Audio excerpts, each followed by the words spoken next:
Selamat pagi, Sobat Dunia Akuarium. Ya, hari ini kita ada di mana? Di lokasinya Bapak Ahmad Ripai ya, di daerah Kuta Sirna. Nah, kita hari ini akan lihat panen benih ikan nila merah. Sekaligus kita akan bincang-bincang nanti dengan Pak Ripai ya, seputar Pokdakan Teratai Fish Farm kalau nggak salah. Dan bagaimana perjalanannya beliau dalam merintis usahanya. Yang kemana-mana ya, ikuti terus ya, tetap di dunia akuarium. Assalamualaikum. Waalaikumsalam warahmatullahi wabarakatuh. Apa kabar Bapak? Sehat, Alhamdulillah. Punten ya, kedap. Siap. Dilanjut sambil Pak. jalan ya, Sambil Pak. jalan. Mohon maaf nih Pak, Ya. mengganggu waktunya nih. Siap, Pak. Enggak apa-apa. Hatur nuhun kasumpingan anak. Sami-sami. Pak Ripai ini punya apa Pak?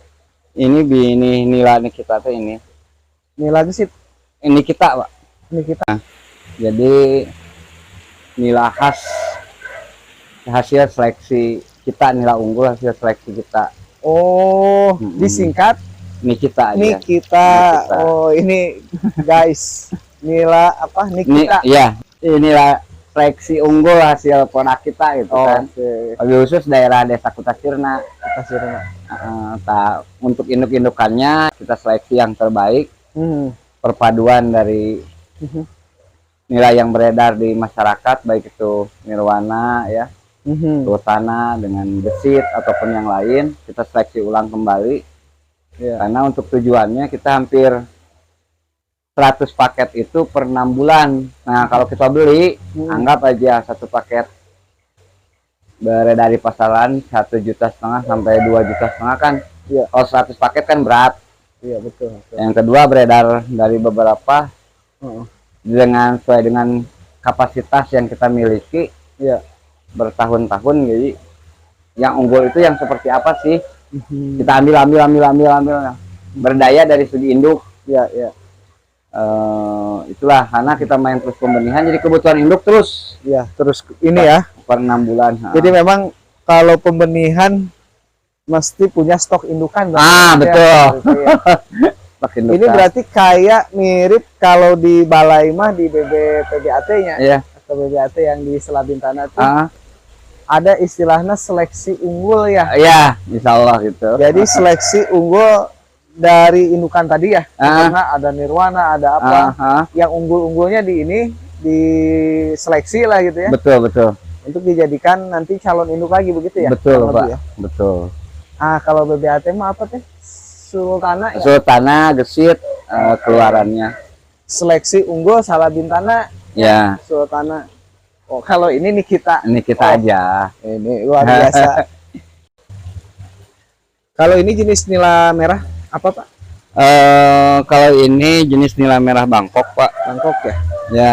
Iya. Kenapa Bangkoknya identik dengan cepat gede aja, kayak durian Bangkok katanya gitu. Iya. Nah, ini ukurannya 3 sampai 5. 3 sampai 5 cm ya. Berarti 3. ada 3, ada 4, ada 5 ya. Ya. Ada 3, 4, 5.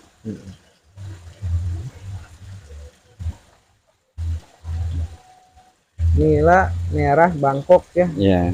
Ada nggak nila merah Indonesia gitu Ya. Pak?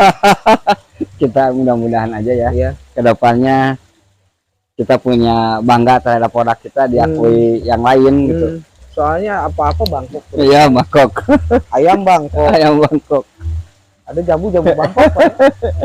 Betul. Sampai nila Bangkok. Nila Bangkok.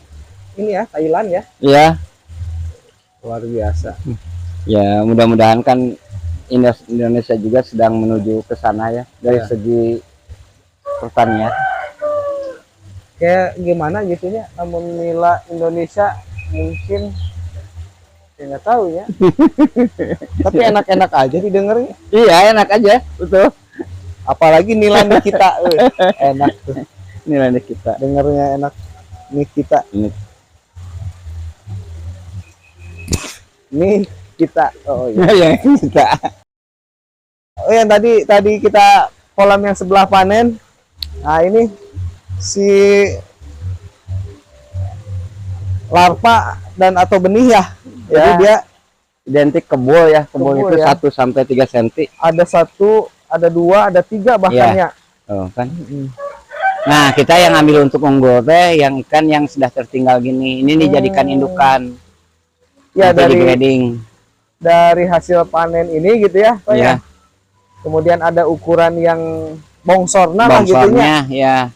Nah, itu yang diseleksi untuk bisa dijadikan induk deh, Pak ya. Dan ini biar nggak inbreeding dari beberapa kolam. Oke, berarti disilangkan atau ini dengan yang dari kolam yang lain ya. Nah, makanya kita nilai seleksi ya. Seleksinya karena di sini ada 90 kolam. Misalkan ada 1 kali panen aja, kita dapatnya cuma 5, 4 gitu kan. Digabungin kan jadi banyak. Iya. Biar terus menjaga keturunannya tidak inbreeding. Tidak inbreeding ya.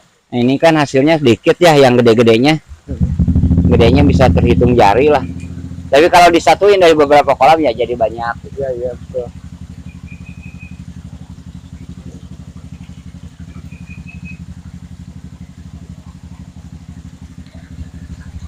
Pak Ripai, saya mohon izin lihat yang lagi. Ya. Mangga. Selagi ya. Ada kesempatan. Masih ada prosesnya ya. Ya. Bisa kita lihat. Ini buat pemirsa.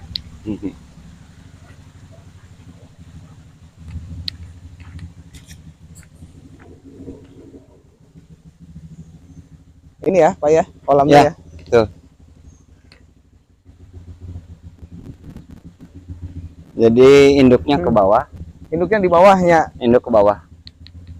Padahal induk ikan nila, ikan koi ada di sana. Ada di dalam ininya. Ada, tapi kan nggak tampak. Iya, betul. Cukup dalam berarti kan, Pak ya? Ya. Kobakannya ini ada berapa meter? Hampir lebih dari semeter. Semeter lebih ya? Lebih. Ini kapasitas 3 kintal masih. Oh, masih bisa nampung? Masih nampung. Berarti cukup dalam, Pak ya? Insya Allah. Ya, artinya ketika si panen larva, burayak ataupun benih, indukan kan tidak terganggu ya? Ya.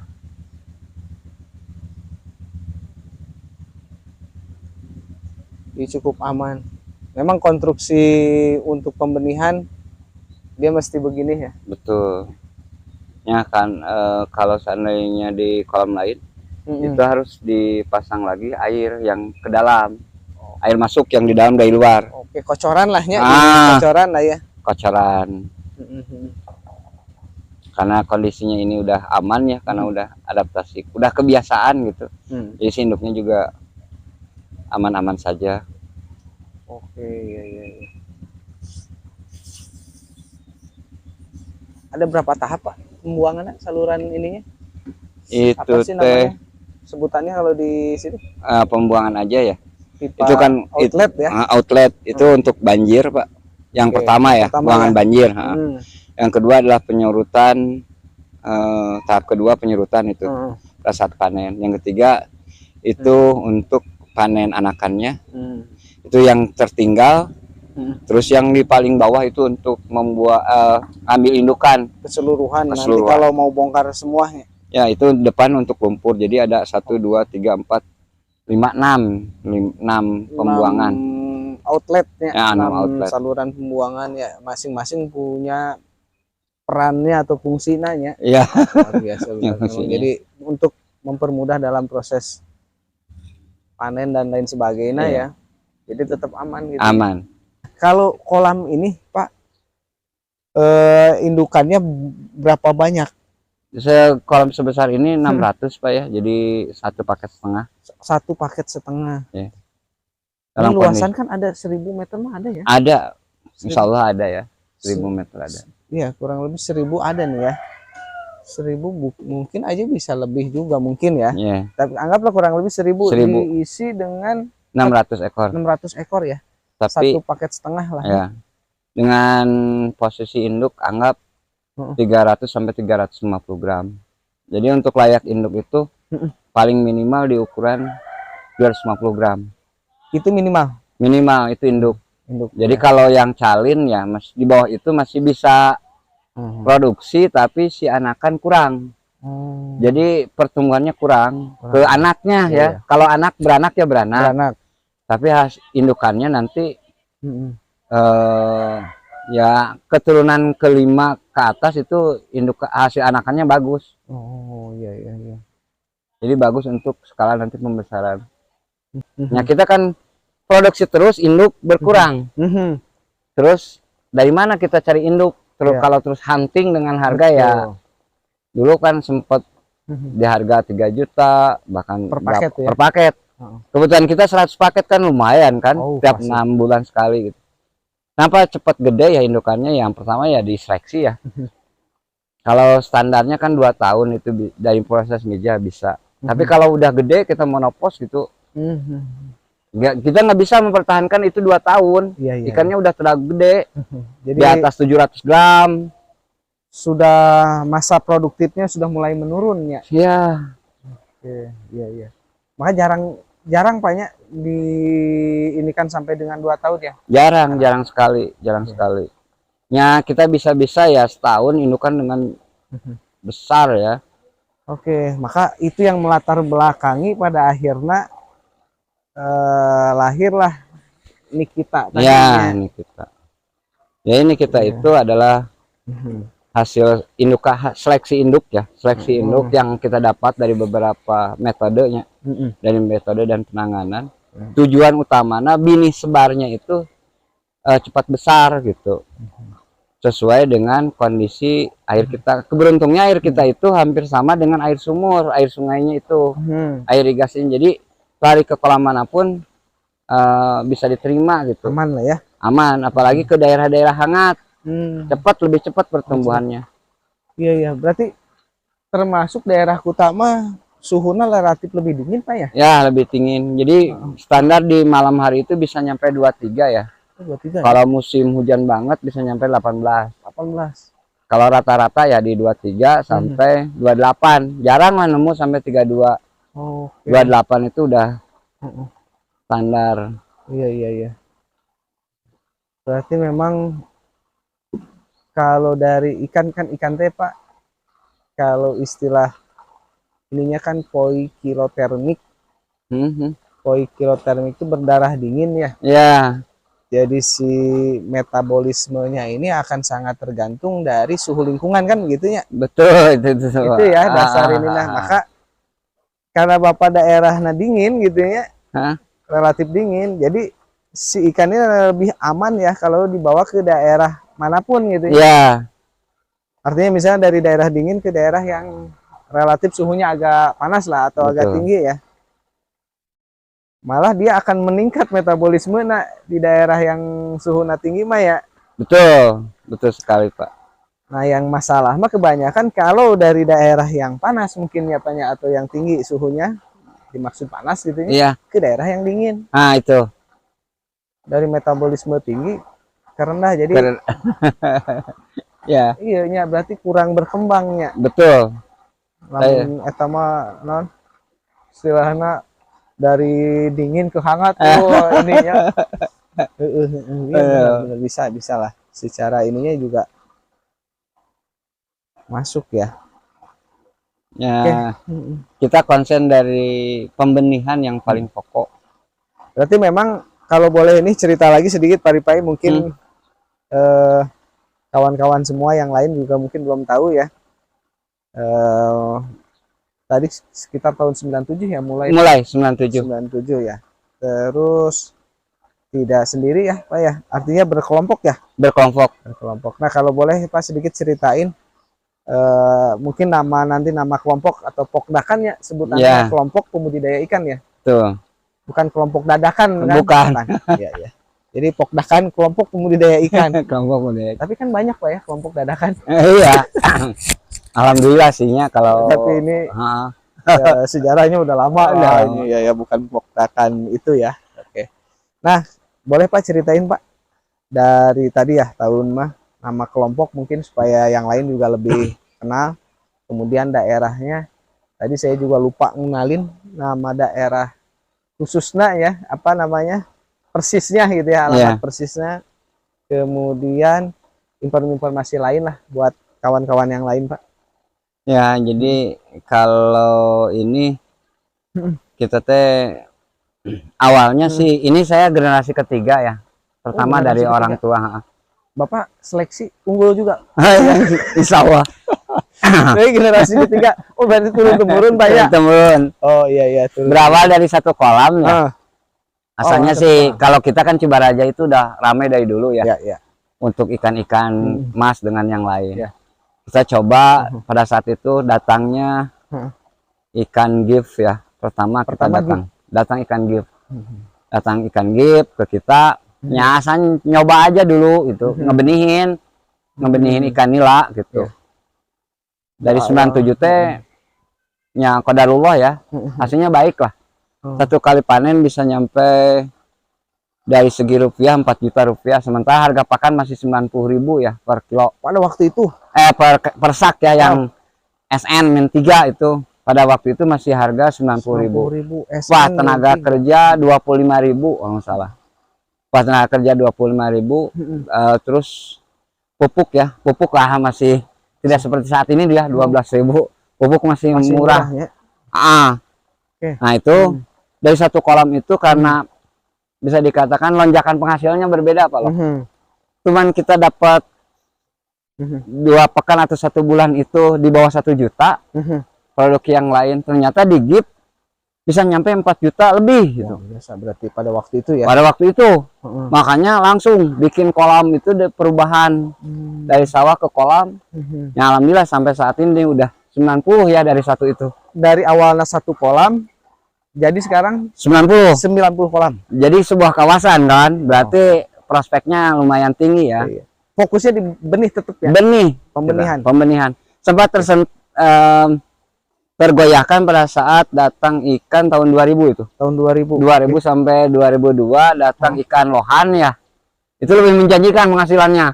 Oh iya, lohan mirip juga nilainya mirip ya secara ininya. Kita nyediain benih pada saat itu, benih ikan mas, benih ikan baster. Oh, jadi peralihan untuk pakan si lohan. Lohan lebih menjanjikan pada saat itu. Ya lagi booming ya. Lagi booming itu lohan. Ya kita sempat terhenti di tahun 2000 sampai 2002 ya, terhenti total enggak. Tapi kolam-kolam itu dialihkan dari nila ke ikan mas ataupun yang lain. Atau yang lain ya. Pada saat itu, tapi bertahan sampai yang di sini ya, kelompok kita 2002. Nya awal namanya kelompok itu kita Sinar Harapan. Jadi Sinar Harapan itu adalah kelompok keluarga ya. Satu orang. Terus jadi ayah dan ibu dulu yang berjuangnya, cikal bakal anak yang pekerjanya. Pekerjanya anak nambah dengan tetangga ini kan. Kalau main di perikanan itu multi apa ya?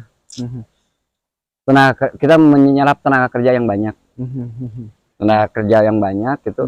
Terus nama-nama orang kan ambil edukasi. Jadi dari satu kolam orang tetangga bikin kolam-kolam. Dulu banyak sero, banyak pencurian, banyak apa, wah banyak karena belum ada sebuah kawasan. Nah gitu. Sambil jalan datang ikan-ikan baru. Baik itu Nirwana datang melunculan, GIF, Sultana, Bes, terus saat-saat ini ya nila-nila banyak lah masuk lagi kita. 2012 diskusi Sinar Harapan itu, kelompok Sinar Harapan diskusi untuk merekrut yang lain gitu. Nah terbangunlah Pokdakan. Teratai, kenapa teratai dipilih? Nah teratai itu kan identik ngambang ya di atas, memayungi yang di bawah gitu tujuannya. Kalau Sinar Harapan dari satu meledak, Sinar Harapan ini ada sinar harapannya gitu. Kalau teratai udah bisa memayungi yang lain. Luar biasa. Jadi filosofinya itu banyak. Ya. Jadi nama kelompoknya berubah menjadi nama Teratai apa? Teratai Fispam. Teratai Fispam. Iya, jadi itu untuk membedakan aja bahwa kita merekrut dari pihak luar. Kalau Sinar Harapan identik cikal bakal lah. Cikal bakal masih ada gitu. Kita merekrut dari yang lain. Itu 2012, tepatnya bulan 8, itu kita mengajukan kepada 2012 ya? Ya, 2012. Ini 2021 hampir berapa ya? Sekitar 9 ya. 2012. Ini 2002 ya, berarti hampir 10 ya. 2002 hampir 10 tahun. 22 nya, Ya. 2022, 2012, ya 10 tahun Pak, 10 tahun, aduh, pagi-pagi ngitungnya, aduh, masih rada, ini belum ngopi kali Pak, Oh, itu ada. oh siap nanti Pak, Ya, udah disiapin. Kopi dulu. kopi dulu ya, aduh, ini seru banget. Jadi sahabat-sahabat sekalian, cintai lingkungan Anda, cintai usaha Anda, ya wabil khusus yang berkaitan dengan alam ya, karena terus-terusan alam nanti kalau kita rawat maka dia akan merawat kita.